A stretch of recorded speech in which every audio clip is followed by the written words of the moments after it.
Oi, gente, eu sou a Júlia e hoje eu vim trazer mais uma resenha. O Lar da Senhorita Peregrine para Crianças Peculiares.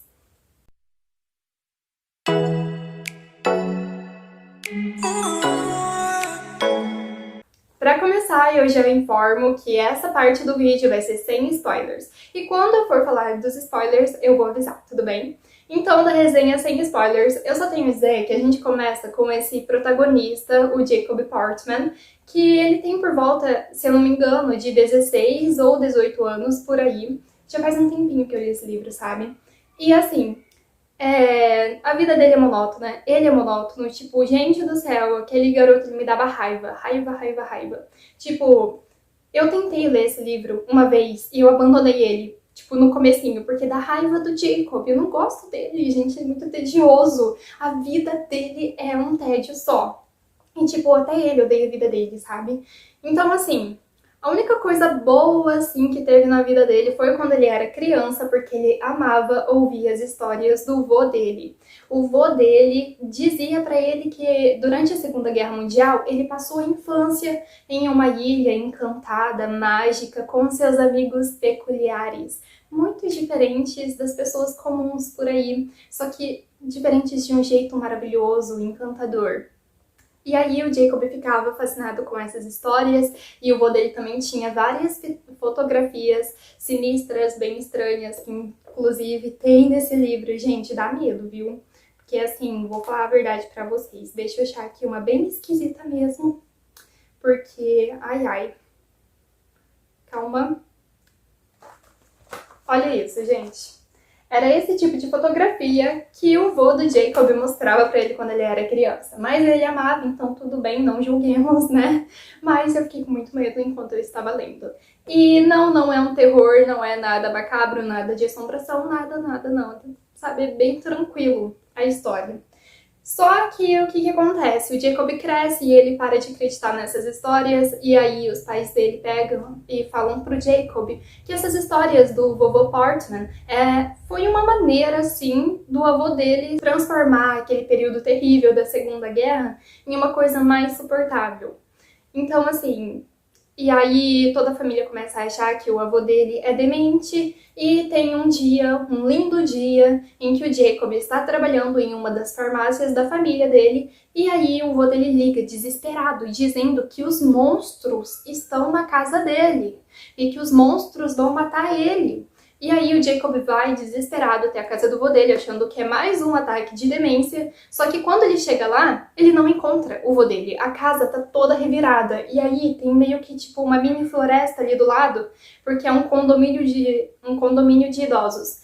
E aí o Jacob vai até lá e encontra o vô dele jogado no meio daquela floresta, ensanguentado. E aí quando o Jacob vira o vô dele está todo dilacerado, tem cortes profundos na carne. E nisso o Jacob não sabe o que fazer, e aí ele começa a considerar: será que as histórias da infância dele eram realmente falsas? Eram só fruto de uma imaginação fértil no meio do terror da Segunda Guerra? Ou será que aquelas histórias eram verdadeiras? E aí o Jacob começa a ficar pensando muito nisso, a família dele acha que ele tá ficando meio paranoico, meio assim, né? E aí os pais dele mandam ele para falar com o psicólogo, com o Dr. Golan, e o psicólogo meio que tipo é complicado, mas o psicólogo meio que fala pra ele que ele tem que ir até Carnhall, que é a ilha onde o vô dele passou a infância, pra ver que aquelas histórias não eram nada mais que fantasia. E nisso os pais... Ai, gente, desculpa pelas crianças gritando. Mas nisso os pais do Jacob mandam o Jacob até Carnhall.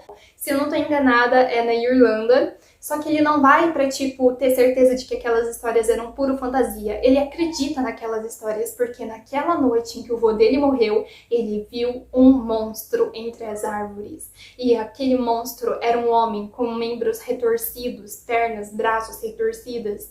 E tinha línguas como tentáculos de um polvo, sabe? Tipo assim, muito doido. E aí o Jacob vai tentar dormir nos dias, né, após isso.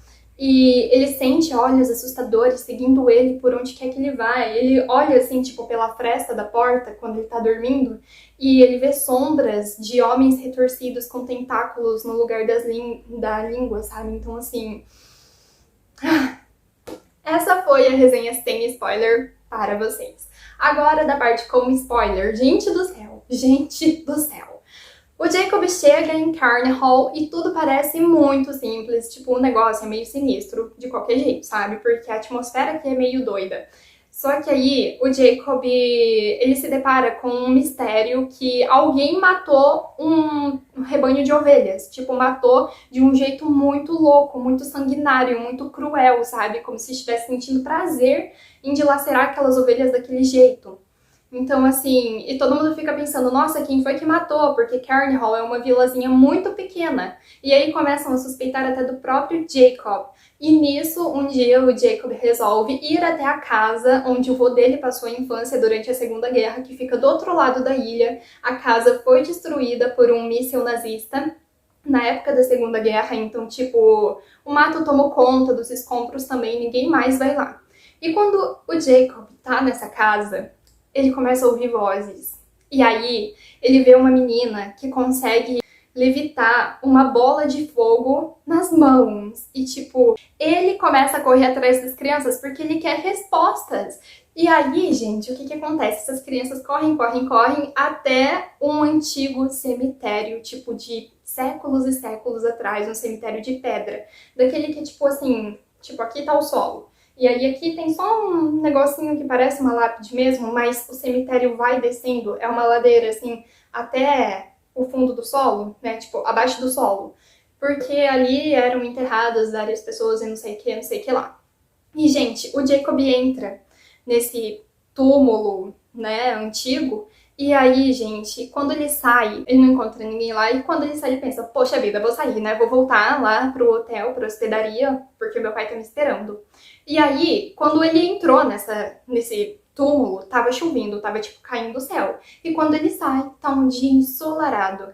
E aí ele volta até a vila e tá tudo muito diferente. Parece que ele voltou no tempo, porque sim, o Jacob voltou no tempo. Ele voltou pra 1945.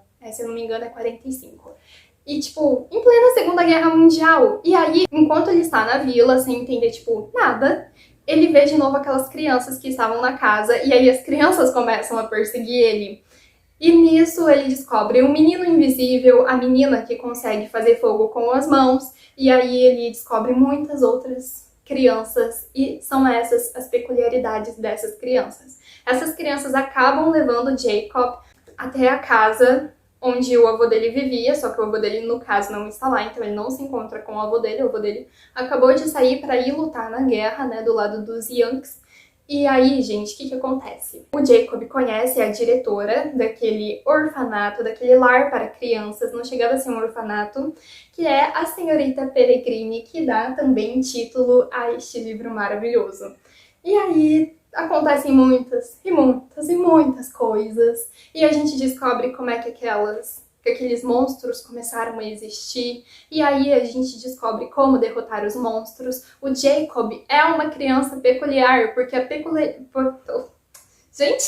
porque a peculiaridade dele é conseguir enxergar os monstros, porque de resto eles são invisíveis para todos, para todas as pessoas. Por isso que quando Jacob via essas pessoas, tipo, né, as sombras dos monstros no quarto dele, e os pais dele não viam, entende? É por isso, porque o Jacob é peculiar e os pais dele não eram, entende? Então, gente, assim, eu só posso dizer que eu amei esse livro. Eu fiquei lendo ele até 2, 3 da madrugada. Eu li ele muito, muito, muito mais rápido do que eu imaginava que eu leria. E eu quero muito terminar de ler a série, né, das crianças peculiares, porque... Gente do céu, sério, esse livro aqui, ele é um misto em mim, porque ele também me deu uma baita ressaca literária, tá? Então, assim, ele é muito maravilhoso, recomendo, 5 estrelas, amorzinho da minha vida. E é isso, gente. Se você assistiu até aqui, não se esquece de dar like e de se inscrever no meu canal. E se você já é inscrito, lembra de ativar o sininho. Um beijo e até o próximo vídeo.